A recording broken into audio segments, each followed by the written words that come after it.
उठाइए ना, उठाइए ना, उठाइए ना। आगे हाँ गे हालो की होलोगे? अरे कहाँ ही रे? आगे हॉस्पिटल में गे। हॉस्पिटल में? हाँ गे तोर बापा भैया कुल चारों बगल से तोड़ दलकोगे तनी आओगे।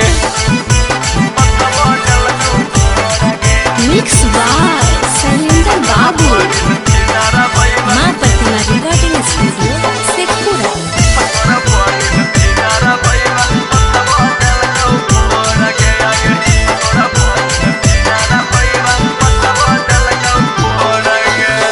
तोड़ा दिलकौ हाथ हमर तोड़ा दिलकौ गोड़ गे।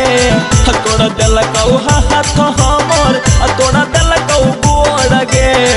तोरा बहिन छिनारा भैया मथवा दिलकौ फोड़ गे आगे। तोरा बहिन छिनारा भैया मथवा दिलकौ फोड़ गे। तोड़ा दिलकौ हाथ हमर तोड़ा दिलकौ गोड़ गे। तोड़ा दिलकौ हाथ हमर तोड़ा दिलकौ गोड़ गे। तोरा बहिन छिनारा भैया मथवा दिलकौ फोड़ गे आगे। तोरा बहिन छिनारा भैया मथवा दिलकौ फोड़ गे। मिक्स बाय शैलेंद्र बाबू,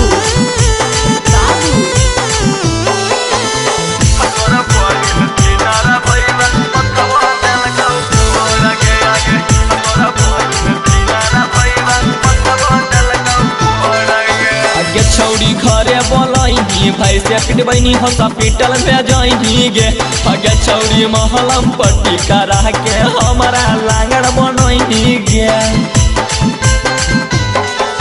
आगे छौड़ी घरे बोलही भाई से पिटैनी हॉस्पिटल में जाही गे।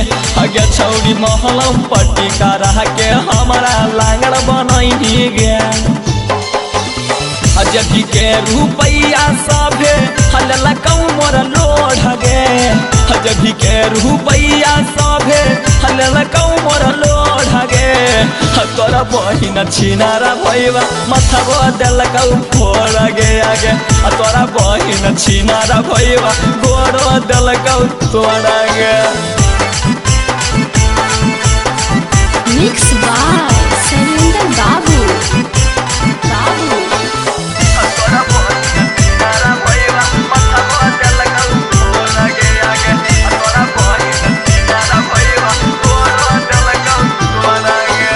छौड़ी माना न कहीं सौरभ सुगम के तोह पिटावही गे।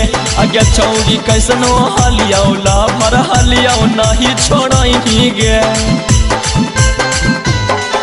आगे छौड़ी माना न कहीं सौरभ सुगम के तो पिटावही गे। आगे छौड़ी कैसनो हलिया भर हलिया नहीं छोड़ही गे। राइटर शैलेंद्र ऊपर से कहू चोरा चोरा गे। राइटर शैलेंद्र ऊपर से कहू चोरा चोरा गे। तोरा बहिन छिनारा भैया मथवा दिलकौ फोड़ गे आगे। तोरा बहिन छिनारा भैया गोड़ दिलकौ तोड़ गे।